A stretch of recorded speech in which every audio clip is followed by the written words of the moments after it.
Chapter 6. The Vikings are coming. Annie! Jack cried. Vikings! Annie looked out the treehouse window. Vikings? They're headed straight for the island, said Jack. He turned back to the stone steps. Where are you going? Cried Annie. Toward the monks, Jack said.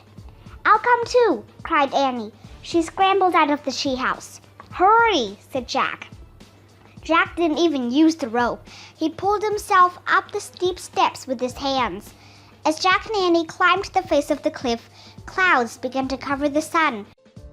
When they reached the top, a fog had almost hidden the serpent ships. Run! Cried Annie. The fog blanketed the whole island. Jack and Annie could barely see the path to the monastery. When they arrived at the gate, the misty white world was silent. Vikings! Jack cried. Vikings! The monks are still in church, said Annie. She yanked the bell rope. Dong, dong. Jack and Annie watched as Brother Patrick and the other monks ran out of the church. The Vikings are coming, Jack shouted. Brother Patrick's rosy face turned white. Make haste, he said to the other monks. Gather the books and hide. The monks ran into the library. Brother Patrick turned to Jack and Annie. We have a secret hiding place, a cave on the other side of the island, he said. You can come with us, but I am not certain you will be safe. Don't worry, said Jack. We're going to try to go home. Do not use the steps, Brother Patrick said. The Vikings will climb them. Then how do we get down? Said Jack. Go that way, said Brother Patrick, pointing. At the cliff's edge are two large rocks. A path between those rocks will take you down to the shore. Then you can walk around to a boat. Thanks, said Annie. Be careful, said Brother Patrick. He hurried inside the library. Wait, came a thin voice as Jack and Annie turned to run. It was Brother Michael. He hobbled over to them, holding out his book of Irish tales. Take it, he said. Are you sure? Jack asked.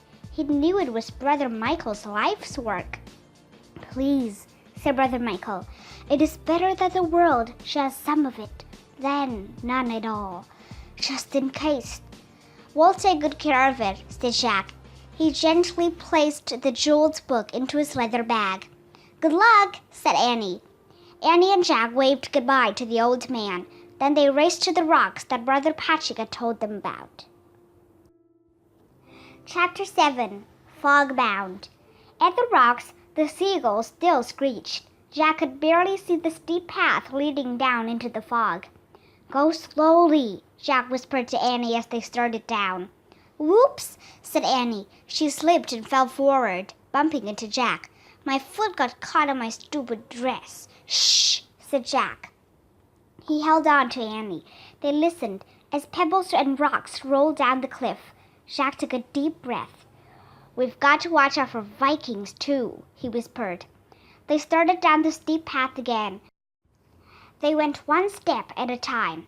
The sound of the waves against the rocks grew louder. Finally, they stepped down onto a flat strip of pebbles. Where are we? Whispered Annie. I don't know, said Jack. Oh, look, said Annie. She pointed to the shoreline. Through the fog rose the serpent prows of the Viking ships. Jack and Annie crept closer to the ships. Their sails were down. Each ship had been tied to a tall, jagged rock. They seemed deserted as they bobbed in the shallow waves. Jack really wanted to check out the ships, but he was afraid of wasting time. We'd better find the treehouse, he said to Annie. They crept away from the three Viking ships. Suddenly, they both froze. Through the mist, they saw a group of Viking warriors. The Vikings were looking at the top of the cliff. Their long yellow hair hung down from beneath their iron helmets. They carried round wooden shields and swords and axes. It looks like they're planning to climb the cliff, whispered Annie. We need to hide until they go, whispered Jack. Then we can look for the treehouse. Let's hide in a ship, said Annie. Good idea, said Jack. They crept back to where the ships were tied. Jack was happy to see that the sides of the smallest ship were very low. They would easily be able to climb over them. You go first, said Annie. Jacques waded through the shallow water. It was cold. He reached the ship and grabbed one side. He pushed himself up and onto the ship's deck. The ship jerked forward. Jacques looked at the shore. It was now 30 feet away. The ship's anchoring rope was pulled tight. The serpent prow bobbed up and down with the waves. The fog and the movement of the ship made Jacques feel as if he was in a dream. For a moment, he forgot to be scared of the Vikings. This is so cool, he called. Come on, Annie. Annie started to wade out to the ship. Suddenly, she disappeared. Annie? Called Jacques. Her head popped out of the water. She splashed with her arms. It's deep, she gasped. My dress, too heavy. Use the rope, called Jacques, like when we climbed the stairs. Annie grabbed the rope that stretched from ship to shore.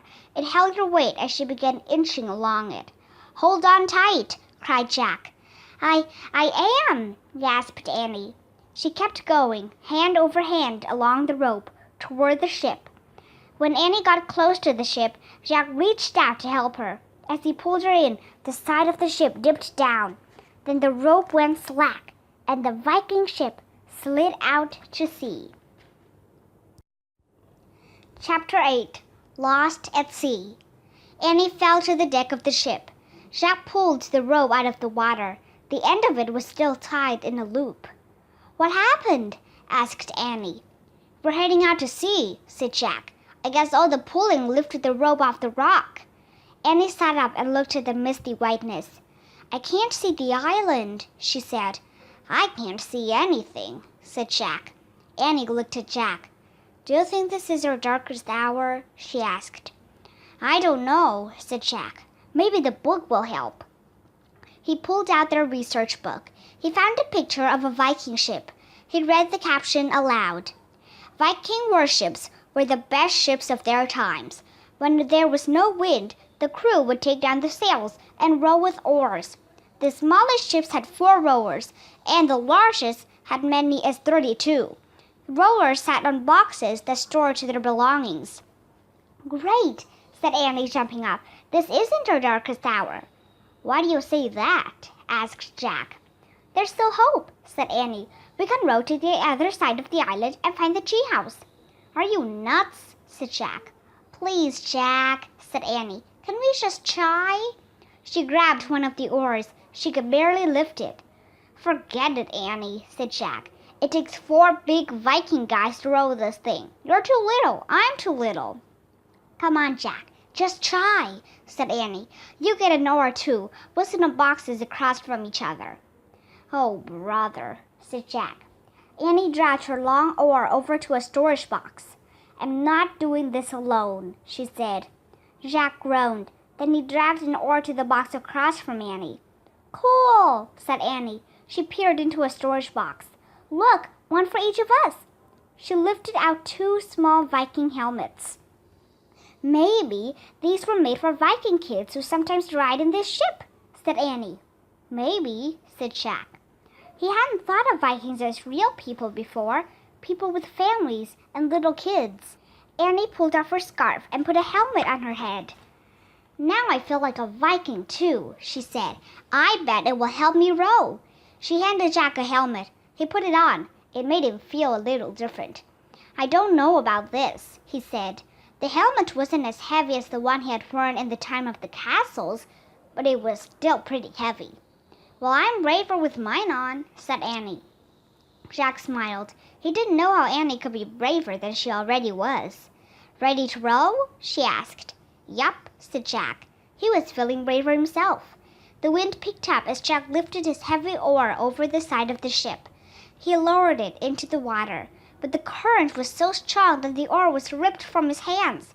Jacques fell over backward as his oar slipped into the sea. I lost my oar! Annie yelled. Jacques looked up as rain started to fall. The sky was black. A gush of seawater poured over the side of the ship. Brrr, said Annie as she tried to stand. The black sky shook with thunder and flashed with lightning. Jacques crawled to the side of the ship and pulled himself up. Another huge wave was coming right toward them. It's our darkest hour, cried Annie. Get Brother Michael's book. Jack reached into his leather bag. He pulled out the jeweled book and held it up. Save us, Dory, he cried. He looked at the sea again. What he saw made him scream. Rising from the oncoming wave was a giant serpent. Chapter 9. Sea Monster. The serpent's head rose higher and higher above the water. Jack couldn't move. He's beautiful, said Annie. Beautiful, cried Jack. The serpent's neck was as tall as a 2-story building. Its green scales were covered with sea slime. Go away, shouted Jack. No, stay, help us, shouted Annie. The great serpent glided closer to the ship. Jack ducked. Come on, said Annie. You can do it. Get us to shore before the ship sinks. Jack closed his eyes. He felt the ship jerk, then move forward. He looked up. They were gliding over the giant waves. Jack turned. The great serpent was pressing its long neck against the back of the ship, pushing it toward the shore. As the serpent pushed them, the wind grew calmer. The clouds lifted, and the water glittered with sunlight. The rocky shore grew closer.